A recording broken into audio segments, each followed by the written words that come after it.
So all of the experience and the programming that I'm speaking of comes from my history of running programs and our history of running programs, and these are all the things that we're putting into place. We are currently undergoing the licensing and zoning process in several states for several facilities. Yes, sir. You talked about this is a for-profit. So with that, you would forego the tax exempt status. Would you be willing to deed restrict to where in the future, should your company be willing to sell it, somebody else can come in and sell it and be a nonprofit without coming back to this board?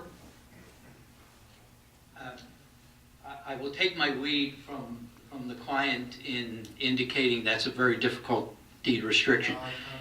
Well, let me explain why. Let me explain why it may be. But from this side of the mic, it looked difficult. The company is set up as, and the intention is for profit and will be paying. Now, I would speculate, not speculate, I would say to you that on the residential component, those are tenancies. It doesn't matter who owns them. Those are taxable units. On the rehabilitation, it's viewed that they will be taxable. You ask for a deed restriction that raises two issues for us. The first is changing the title that this is a startup and it's not going to go away, but if you use it for any other purpose, even a purpose that's defined in the ordinance, then that restriction is there, and we're not able to sell to any non-tax-paying entity. I understand the town side. In the back of your mind, I can hear you saying, "So what?" But if you're trying to go to lenders, that's a very difficult constriction on the title. More important to us, and I'll defer to your solicitor, there's a very fine line on what we can agree to with you before it appears that there's a negotiation for an approval. And the concern with that is that it exposes both of us to politely a challenge to the approval. So while we want to convince you that it is our intent, it is our long-term intent to be not-for-profit, in order to put a... See, I probably spoke. What is it? The truth will out or something? Thank you. And you. While it is the intent that it be for-profit, it becomes extremely difficult to do something like a deed restriction. Even if we wanted to, it would be difficult to do that. Not an easy yes answer. For my meager alleged sixth grade education, I thought it was a valid question. And if I were sitting in the empty chair. How does that differ, say, putting a restriction 55 and over? That's a limitation. Well, that's a statutory. I mean, if somebody came in here and agreed to 55 and over. To a 55 and over community, because you're coming in under a statutory, even an ordinance provision, that in certain districts, 55 and over communities are... Somebody's coming in for a use variance and says, we want to build 100 units. Because it's a permitted use someplace in town? Not 55 and over. They come in with an apartment complex. Yes. And the board says, well, gee, can you restrict that to 55 and over? We can do that. And the applicant is Yeah, yes. and I think I would be... Reasonable condition. I think I would be comfortable with that because there is a zone in town that provides for 55 and over, and this board has a jurisdiction to grant a variance to provide that. The fact that the board asked the question isn't the issue. It's whether or not it is an agreed provision, negotiation, where there's no background for it. How does that differ from a builder donating land for playgrounds, parks?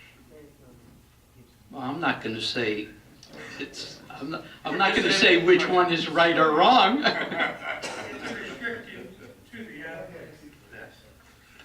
The other question too, I guess, you mentioned about the sober living. I believe there's some ways that say if it were taken over by a university or something, and that sober living is part of the university, wouldn't that be tax exempt then? I don't believe I'm sorry, I can't give an opinion to the board. I would like to formally, but I don't believe it would, because if I were a hospital and in my hospital building I lease an office to a physician, not hospital staff physician, but physician, that portion of the hospital is taxable, and it pays tax. If he's a staff physician, it's not taxable because it's part of the hospital. But if the university becomes a landlord to me, because I want to live... Outside, right, but if you're part of that staff. I mean, if they throw us out... UMD, they have all these doctors, they don't pay taxes if they're on staff with the UMD. But these are rental units, so you're saying that... If someone were to take it over, following Mr. Bucciaroni's question, and it became a complex of nonprofit, and this was owned by them. Mr. Costa, I would pose to you that if whoever the owner is, if they lease it to others, sober living housing, if they lease it to others, it's taxable. It's no. I appreciate the distinction between a doctor having his practice that happens to be a hospital building and being an all-staff physician. One is a function. But I don't care who you are, my view, and I'm sorry I didn't bring the brief to back it up, but if whoever you are, if you're a landlord, you're going to pay taxes. Speaking of that though, I think there was testimony about a 100-bed facility. Yes. Proportionally, how does that go with the sober living? But you need 100 units, would it be 2 to 1, 3 to 1, 5 to 1, 50 to 1? How many units would that precipitate?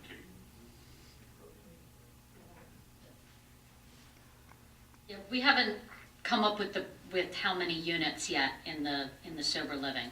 Approximately. I mean, So- is it 1 to 1? I don't think it's a ratio, is it? Yeah, it's No, not. I'm asking, is it a ratio? No, If you have there's- 100 beds, can you put 1,000 apartments? Oh gosh, wow, that's a lot. I'm asking the question. I don't Now know. that's on the record, Oh. so when we come I back. don't know. I have no idea. I don't know of any ratio per se of if you have this many residential beds. What you about should have other this- facilities, not owned by you, but owned by others? What's the mix there? Most other facilities are only in one or the other business. So they'll only do residential care or they'll only do sober living. So most other facilities don't do both. And that's what makes us unique, is being able to offer both in that campus-like setting. I So- think the more salient concern that we're going to have in defining, and part of the reason we don't have it for you this evening, in defining density, is that we don't know how the tract lays out because of the wetlands.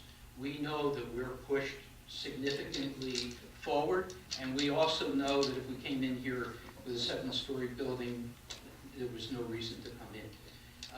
So we appreciate that, and we well understand that there are other sections, let's talk about 55 and over community, there are other sections of the ordinance that speak to types of houses and density, whether it be apartments or townhouses, as the testimony was.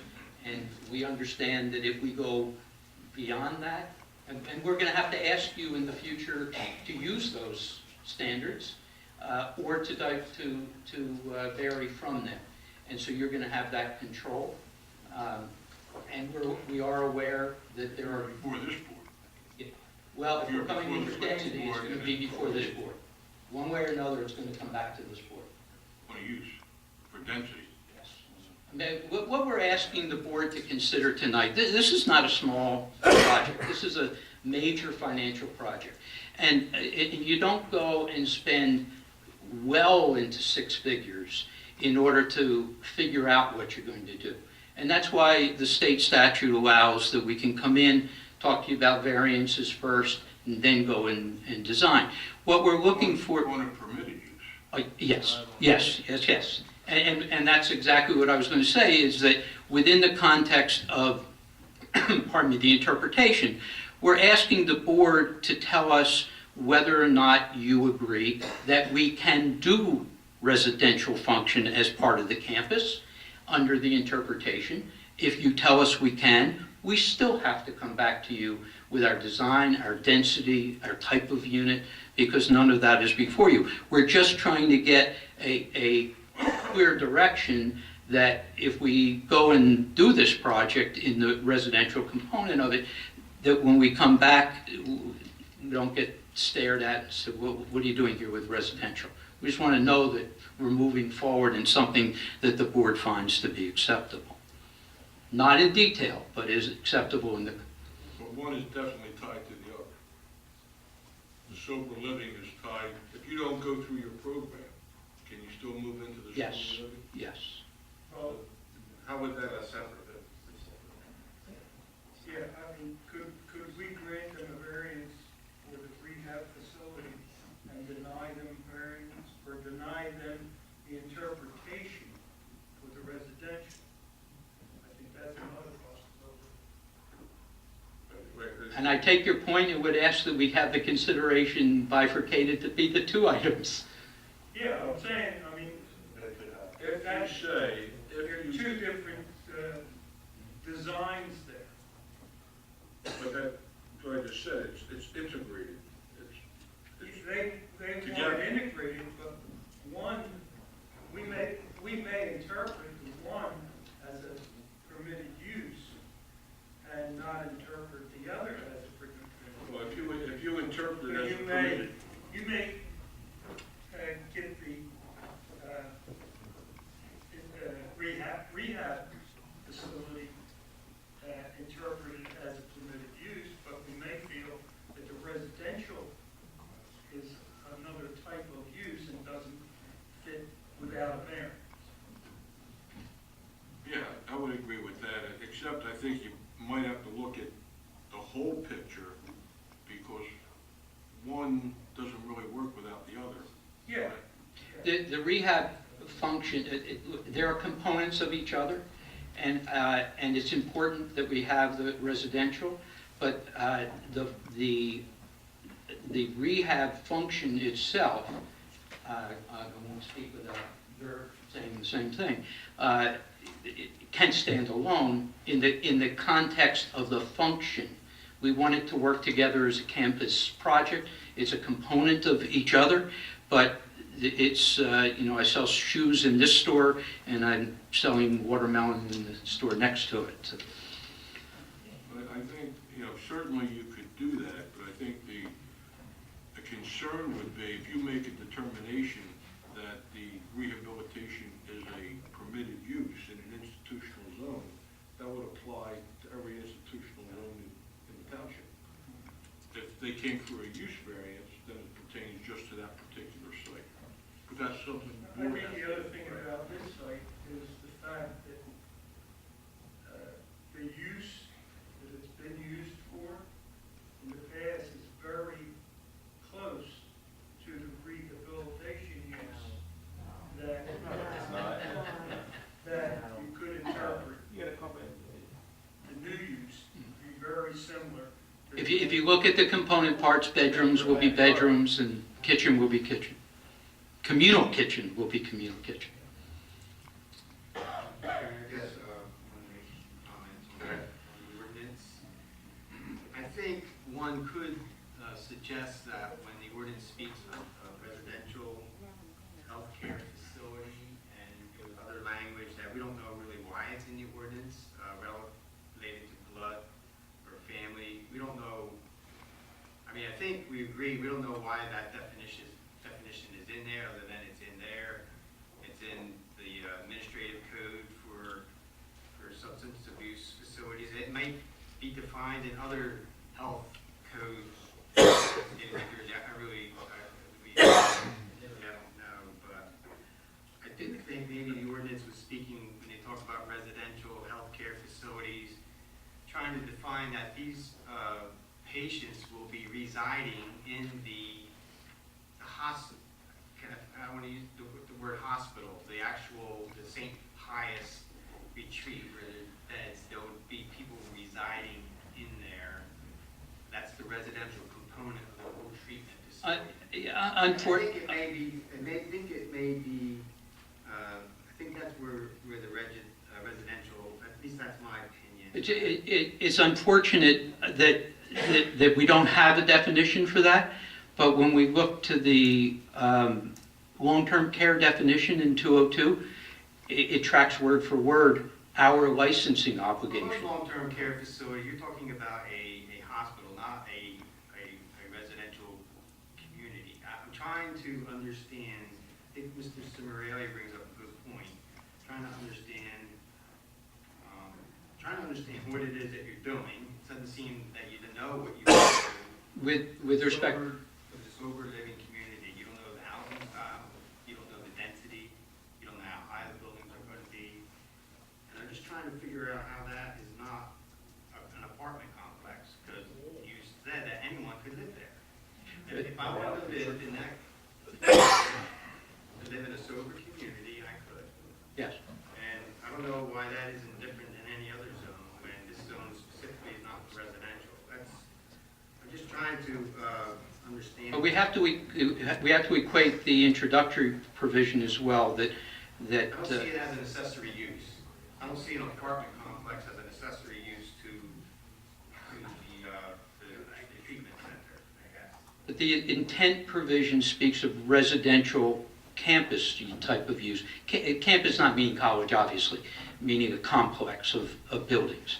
And regrettably, the definition that we think the residential healthcare use doesn't have an ordinance definition. Right, and the ordinance for institutional, our ordinance defines a lot, we define everything.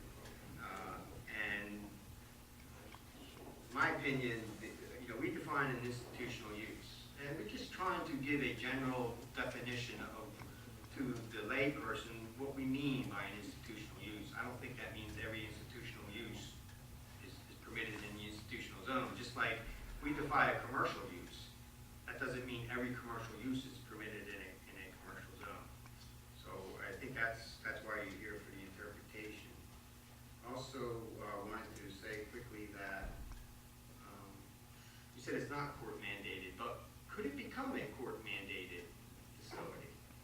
I don't know if we know the answer to that. Who decides? Maybe you're not going to do it as a court mandated facility, but do you sell it to someone, to a nonprofit who does want it to become a court mandated facility?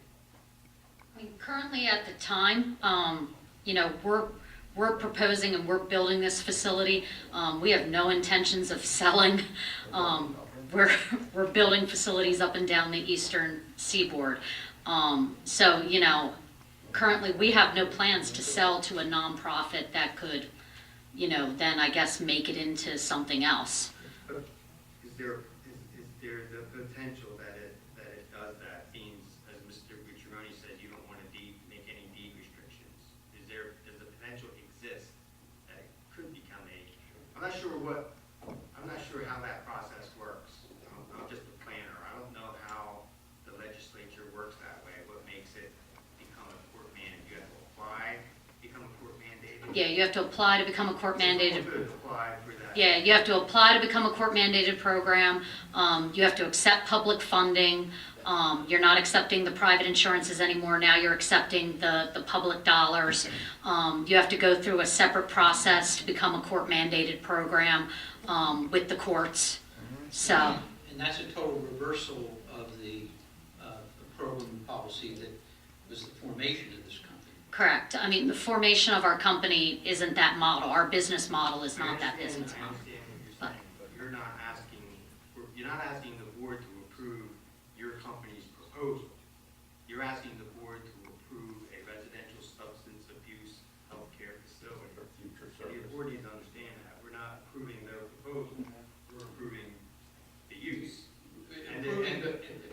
licensed use, state license. Right, a licensed use, not their project specifically. And the only other comment I had at the time, at this time, is that, I think it's, I'll make it as a statement, I won't make it as a question. I think it's possible that the legislature could enact a statute that says these facilities are tax exempt. I mean, hospitals are tax exempt. What's to prevent a legislator from submitting a bill to have tax exemption for these facilities? I mean, you don't want to have a deed restriction, but I don't know what's going to happen in the future. The legislature. You understand my? Yeah, I understand your point, but, Mr. Costa, stop me if I'm saying something wrong.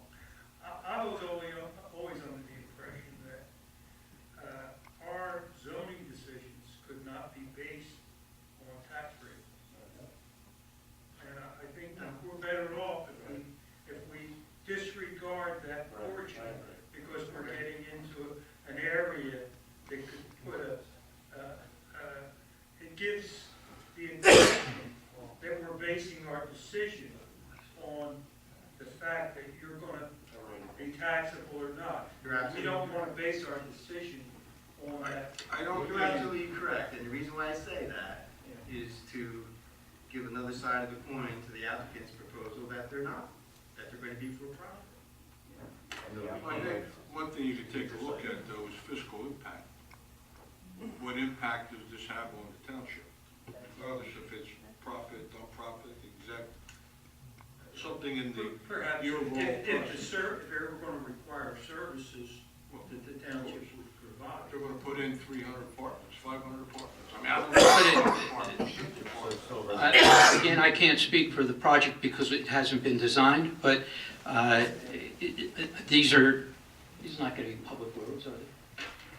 So these are not going to be public roads, and that would entail the type of fiscal impact that you're suggesting will be borne, for the most part, if not in its entirety, by the private citizen, whether it be trash or, and yes, we have to be fair in acknowledging that we have to come to you, tell you what the school impact is going to be, what other impact is going to be, and what we're trying to determine is that there's a reason to come and do that, and we'll give you that information, and you will be well satisfied with the project. I know it, but we can't predetermine it because we can't design until we know that there's a use to design for it. So children that can live in the sober living.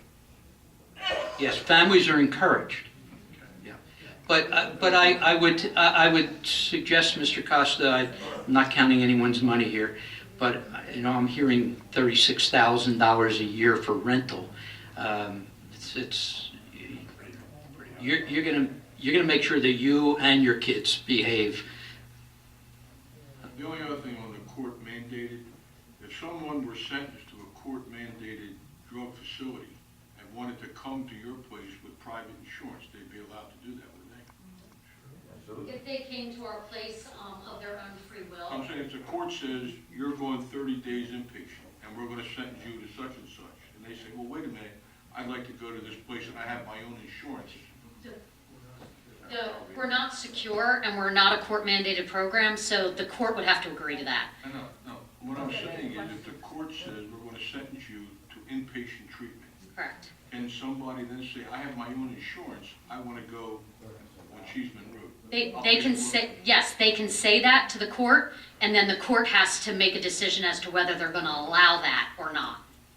And we may not be the right facility for that because of the Yeah. nature of our design. Thank you. And they would still come through the same assessment process as any other admission. With no criminal background check. There was a question earlier that if there was conviction, would we accept them? Criminal conviction. I mean, if they disclose that they had a criminal conviction, we would look at what it is. If they have a DUI, we most likely would accept them into treatment. You know, so it would depend on what it is. DUI is not a crime, it's a motor vehicle offense. There you go. In New Jersey. In New Jersey, okay. I was gonna say, it is in Pennsylvania. Can you please be quiet back there? We're trying to listen to her. You have your chance to speak. Can you please be quiet? Robert's Rules of Order up to speed. You guys through? Next. Other than, what do Larry, Yeah, other continue. Continue, please. So,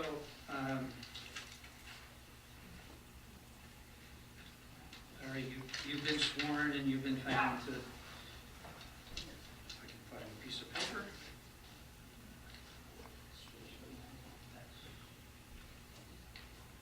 Here we go.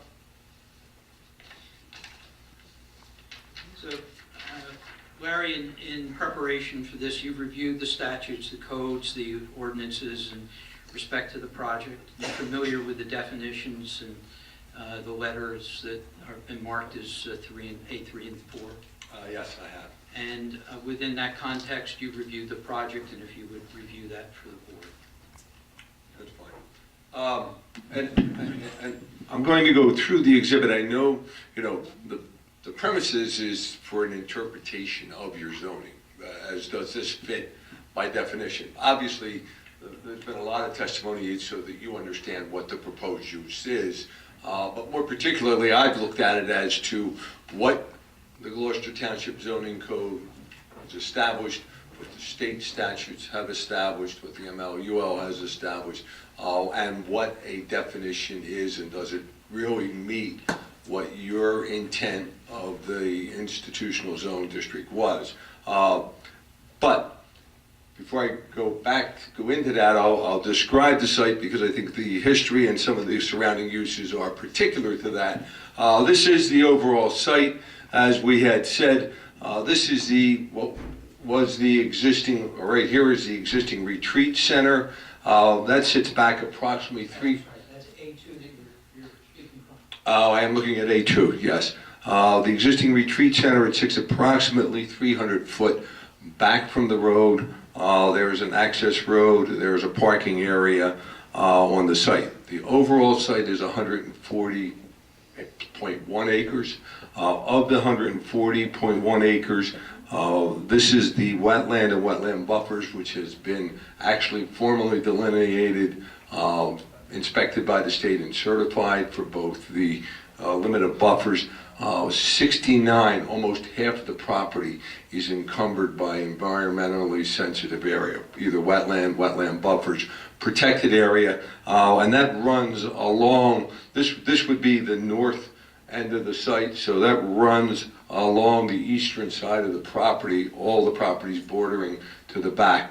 The 69 acres, it averages at its closest point 400 feet. At its largest distance, it's 1,100 foot.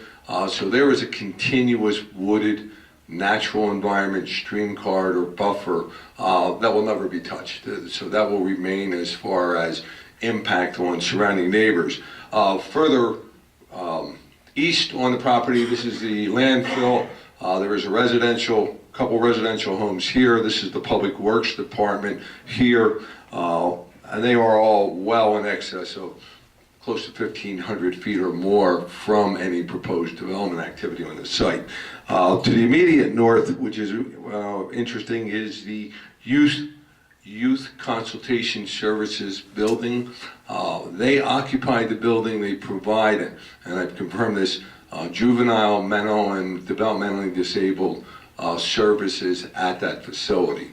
They have a residential component. I have not been able to confirm. I have to actually go to the building to see and confirm that they have a residential component. But they acquired the property and apparently were issued a zoning permit by your township. They are in the R2 zone. This is the zoning line, but they were granted the right to occupy that without coming before your board.